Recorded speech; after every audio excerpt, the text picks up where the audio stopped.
Margaret. Our shearer today is Jess. I retired. I was doing this for 25 years. Jess has been my apprentice for the last 2.5. So she's kind of been handed the baton to shear. With that, we are shearing in the manner of the farm in the appropriate time period, which our farm represents a time period of 1890 to 1910. During that time frame, there was no electricity here. So we are using appropriate tools, which are a set of blades or hand shears. They are not scissors. They function differently than scissors. Scissors take 2 motions. You have to open them before you close them. If you look at my blades, they are spring bound. I just relax my hand and they open. So it's using less energy to do that, to physically open them every time. When you go to shear, one of the objects is to get the entire fleece, all the wool off in one complete piece. Even though it is not attached, it's loosely held together. That's part of the skill of being a shearer, to get it done that way.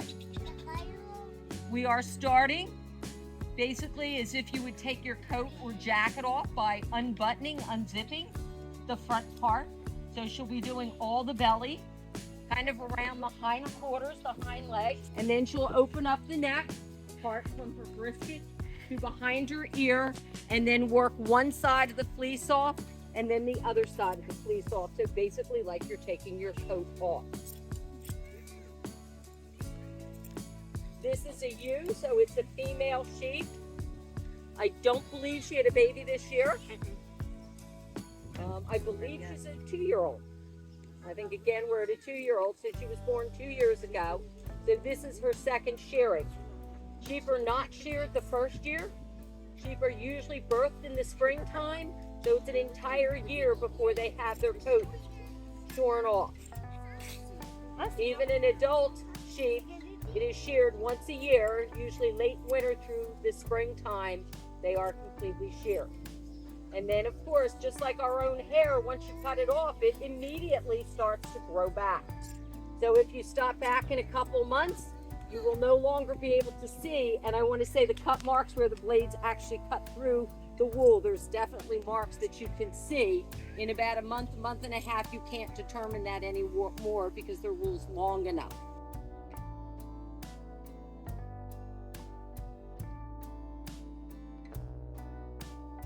Does anybody have any questions? You don't ask that question. That's one question you don't ask.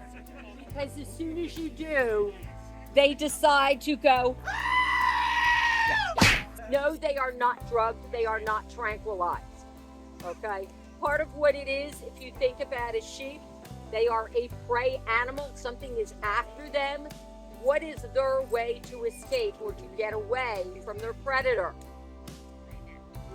How do you get away? They run. Can she run with all 4 feet off the ground? No. So she kind of goes, okay, you got me.